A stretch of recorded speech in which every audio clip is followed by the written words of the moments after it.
पलवल में बारिश से गेहूं की फसल में हुए नुकसान की भरपाई के लिए 3,500 किसानों ने प्रधानमंत्री फसल बीमा योजना के तहत आवेदन किया। कृषि विभाग के उप निदेशक डॉक्टर महावीर सिंह ने बताया कि अब तक 200 किसानों के आवेदन पोर्टल पर अपलोड किए जा चुके हैं। ये कार्य सुचारू रूप से चल रहा है। आगामी 2 दिनों में पोर्टल पर अपलोड करने का ये कार्य संभवतः पूरा हो जाएगा।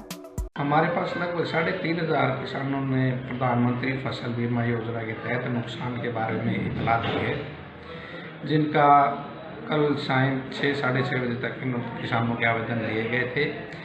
आज इनको हम पोर्टल के ऊपर अपलोड कर रहे हैं। जैसे ही सारे 1-2 दिन में अपलोड हो जाएंगे, अपलोड होने के बाद जैसे ही पोर्टल के ऊपर एक्सेप्ट होंगे, उनके 10 दिन के अंदर अंदर ही किसानों के खेत में जाके सर्वे किया जाएगा, उनके नुकसान का आकलन किया जाएगा और कारण का पता लगाया जाएगा।